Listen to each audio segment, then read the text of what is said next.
Aquel día, el banco más elegante de la ciudad se detuvo por completo cuando un anciano con sombrero de paja y botas linas de polvo cruzó la puerta. Su voz tranquila pidió una transferencia milenaria. Y el gerente, entre risas, le dijo, si tienes saldo, te pago el doble. Todos rieron. Nadie imaginaba que ese hombre sencillo estaba a punto de darles la lección más humilante y poderosa de sus vidas. Lo que parecía un chiste se convertiría en el día que el banco nunca olvidaría. Era una mañana cualquiera en la sucursal más lujosa del centro. Las puertas de cristal se abrían y cerraban con precisión automática, dejando entrar el aroma de perfume caro y el sonido suave de los tacones sobre el mármol. Todo parecía ordenado, elegante, perfecto, hasta que un anciano cruzó el umbral. Llevaba un sombrero de paja gastado, una camisa descolorida por el sol y botas cubiertas de barro seco. Su paso era lento, pero firme, como quien no necesita demostrar nada a nadie. Los clientes de traje miraron con disgusto. Algunos fruncieron la nariz, otros cuchichearon con evident desdén. En ese templo del dinero y las apariencias, aquel hombre parecía un intruso.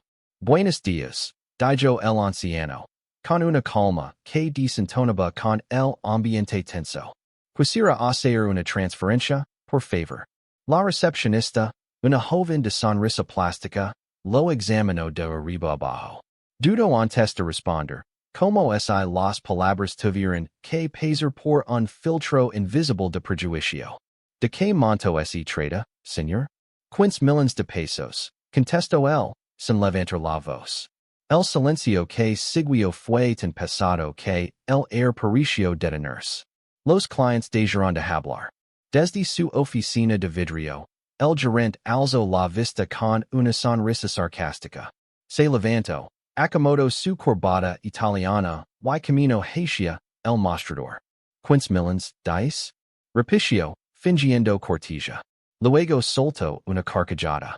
Si tienes saldo, te pago el doble. Las risas se extendieron como una ola. La recepcionista tapó la boca para disimular, pero sus ojos se llenaron de burla. El guardia miró al anciano con desconfianza, preparado para intervenir si la broma salía de control. El hombre, sin alterarse, solo sonrió. Tenía la mirada de quien ha visto muchas tormentas y sabe que el sol siempre vuelve a salir. Puede verificar la cuenta, dijo tranquilo. Este mi nombre. Pero nadie se movió. El gerente seguía disfrutando de su espectáculo privado, convencido de estar frente a un viejo perdido, un campesino confundido. No sabía que en ese instante acababa de formar su propia vergüenza pública. Porque aquel anciano, de manos curtidas por el trabajo y corazón más limpio que su traje, no había ido a pedir un favor. Había ido a enseñar una lección que ninguno de ellos olvidaría jamás. El gerente, saboreando su propio sarcasmo, apoyó las manos sobre el mostrador. Sus zapatos de cuero brillante contrastaban con las botas polvorientas del anciano. Señor, para transferencias de ese tamaño necesitamos documentación especial, dijo, exagerando cada palabra. Claro, si realmente tiene 15 millones. Los empleados cercanos saltaron risitas nerviosas. Los clientes observaron con curiosidad y superioridad. Aquel viejo con sombrero parecía fuera de lugar, casi un personaje cómico en medio del lujo. Podemos empezar con algo más modesto, añadió el gerente. ¿Qué le parece? 15 pesos? Las carcajadas fueron inmediatas. La recepcionista, incapaz de contenerse, apoyó la cabeza en el mostrador riendo. Incluso el guardia sonrió. Solo una empleada, una joven de cabello oscuro llamada Elena, frunció el seno. Había algo en la mirada del anciano que lo impedía reír. Señor, intervino el con cautela. ¿Podría darme su documento de identidad para verificar la cuenta? El gerente giró la cabeza con fastidio. Elena, no pierdas tu tiempo. Este señor probablemente en itien cuento aquí. Pero el anciano, sin alterarse, sacó del bolsillo interior de su camisa una cartera vieja, de cuero desgastado. Dentro, una tarjeta dorada reluce bajo la luz blanca del banco. Esta es mi cuenta, dijo, entregándola con serenidad. He sido cliente aquí por más de 20 años. El silencio volvió, más denso que antes. Elena tomó la tarjeta con cuidado, la pasó por el lector y observó la pantalla. Sus ojos se abrieron con sorpresa. Señor Gerente, murmuró. La cuenta está activa. Tiene movimientos muy altos. El gerente la miró con desdén. ¿Altos? ¿Cuánto puede tener? ¿100,000? ¿200? Elena tragó saliva. Mucho más que eso. El rostro del gerente cambió por un instante, pero rápidamente recuperó su tono arrogante. Debe ser un error del sistema, dijo, mirando a los demás con una sonrisa forzada. Estas máquinas fallan todo el tiempo. El anciano bajó la mirada, suspiró con calma y murmuró. No se preocupe. A veces los errores no están en las máquinas, sino en las personas. Nadie se atrevió a reír. La tensión se podía cortar con un cuchillo. El gerente, sintiéndose desafiado, cruzó los brazos. Señor, lo mejor será que regrese otro día, cuando traiga los papeles necesarios. Aquí no atendemos fantasías. El anciano levantó la vista, sereno pero firme. No hay problema. Esperaré el director. El saber quién soy. En ese instante, algo cambió en la atmósfera. Nadie lo sabía aún, pero el hombre del sombrero de paja estaba a punto de revelar una verdad que haría temblar los cimientos de todo el banco. El gerente se acomodó la corbata, intentando mantener el control. El director no está disponible, dijo, fingiendo calma. Tiene reuniones importantes.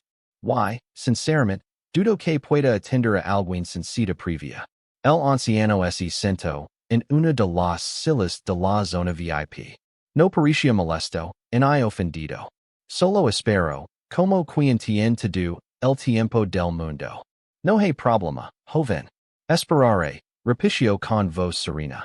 El silencio se hizo incómodo. Algunos clientes empezaron a susurrar, otros, avergonzados, miraban hacia otro lado. Pero el gerente no cedió. Mandó a una empleada que le lavara más formularios, fingiendo que el trámite seguía su curso. Pasaron 15 minutos. Luego 30. El anciano seguía allí, tranquilo, observando cada detalle de la agencia. Los cuadros, los relojes de lujo, los empleados que evitaban su mirada. De pronto, su teléfono vibró. Lo sacó del bolsillo y marcó un número con movimientos lentos. ¿Sí? Ricardo, buenos días, dijo con voz firme. Estoy en la agencia central. Sí, justo aquí. ¿Podrías decirle al director que lo espero? El gerente arqueó las cejas. ¿Ricardo? Repitió con burla. ¿Quién es Ricardo, su primo, su vecino? El anciano sonrió. No exactamente. Apenas unos minutos después, el teléfono del gerente comenzó a sonar. En la pantalla aparecía una llamada de dirección regional. Traigo saliva antes de contestar. Sí, doctor? Leonardo. Respondió una voz grave al otro lado. Hey, un señor llamado Don Mateo Ramírez, ¿en tu sucursal? El gerente lo pensó un segundo. Sí, estoy aquí, causando algo de confusión. Hubo un silencio pesado, seguido de un tono que lo hizo sudar. Escúchame bien, Leonardo. Ese señor no es un cliente cualquiera. Es el mayor accionista de nuestro banco. Trátalo con respeto absoluto y entregue lo que pida. ¿Entendido? El rostro de Leonardo se descompuso. El teléfono casi se le cayó de las manos. ¿El mayor accionista? Susurró incrédulo. Todos en la sala lo observaban. Elena se llevó la mano a la boca, atonida. La recepcionista se quedó inmóvil, sin poder esconder su vergüenza. El anciano, tranquilo, lo miró a los ojos.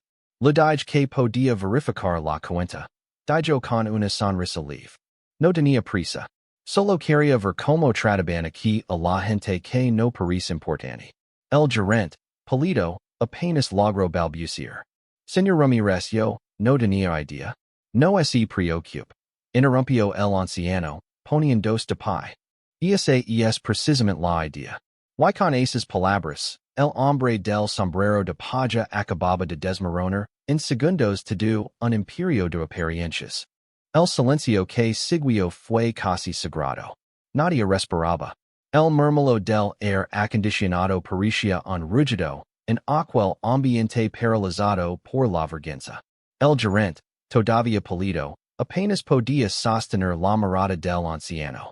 Don Mateo Ramírez caminó despacio hasta el centro del salón.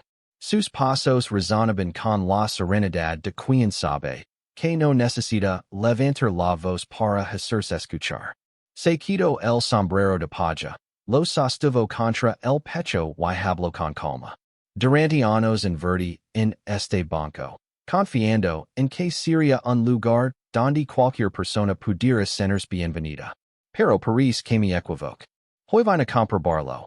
Y usted me han dado una respuesta muy clara. La recepcionista comenzó a temblar. El guardia bajó la cabeza. Elena, la única que había tratado al anciano con respeto, observaba todo con un nudo en la garganta. Don Mateo continuó. ¿Saben cuál fue el error más grande de todos? Pensa que el dinero define la dignidad. Creer que un traje caro vale más que unas manos trabajadoras. Sus palabras cayeron como piedras en el silencio. El gerente intentó hablar, pero la voz se le quebró. Señor Ramírez, yo solo seguía los protocolos. ¿Protocolos? Interrumpió el anciano, alzando una ceja. ¿O excusas para justificar la soberbia? Sacó de su bolsillo una pequeña carpeta y la abrió. Dentro había documentos con sellos oficiales. Aquí están mis participaciones. 42% del banco. Desde hoy, esta sucursal tendrá una nueva dirección. Elena lo miró sorprendida. ¿Nueva dirección? Preguntó con voz baja. Sí. Usted, señorita Elena, respondió con una sonrisa amable. Porque el respeto no se enseña con títulos, se demuestra con acciones. Las lágrimas se lo escaparon sin poder contenerlas. Mientras tanto, el gerente se desplomó sobre una silla, el rostro hundido entre las manos. Sabía que todo había terminado. Don Mateo se acercó a él. Leonardo, hoy perdiste más que un puesto.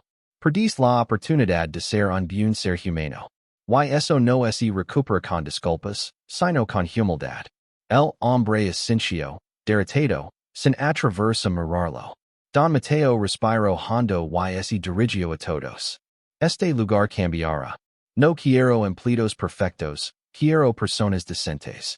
Porque un banco sin humanidad es solo un edificio lleno de dinero vacío. Sus palabras quedaron suspendidas en el aire, como una sentencia y una promesa. El anciano volvió a poner su sombrero, miró alrededor una última vez y dijo, con la calma de quien acaba de enseñar la lección más importante de su vida. El respeto no cuesta nada, pero su ausencia puede salir muy caro. Habían pasado 6 meses desde aquel día que cambió para siempre la historia del banco. La sucursal, antes fría y arrogante, ahora se había transformado en un lugar completamente distinto. La gente sencilla entraba sin miedo, los empleados sonrían de verdad, y el aroma del café recién hecho reemplazaba el silencio tenso de antes. En la entrada, una placa metálica decía, aquí todos son bienvenidos. La dignidad no es mide por la apariencia, sino por el corazón. Elena, ahora directora, recorría el salón cada mañana saludando a los clientes por su nombre. Escuchaba, ayudaba, agradecía. Los mismos empleados que antes se burlaban, ahora seguían su ejemplo. Algunos lo hacían por obligación al principio, pero con el tiempo descubrieron que tratar bien a los demás no era una orden, era un alivio. Don Mateo Ramírez visitaba la sucursal una vez por semana. Siempre con el mismo sombrero de paja, La misma sonrisa tranquila y el mismo café sin azúcar que pedía al llegar. No necesitaba imponerse. Su sola presencia recordaba a todos lo que realmente importaba. Una tarde, mientras revisaba unos documentos, Elena levantó la vista y lo vio llegar. Don Mateo? Dijo con alegría. Que gusto verlo. El gusto es mío. Hija, respondió él. Vine a asegurarme de que aquí la humildad sigue siendo la regla más importante. Ambos sonrieron. El banco había cambiado, pero también las personas. El antiguo gerente, Leonardo, había pasado meses en silencio.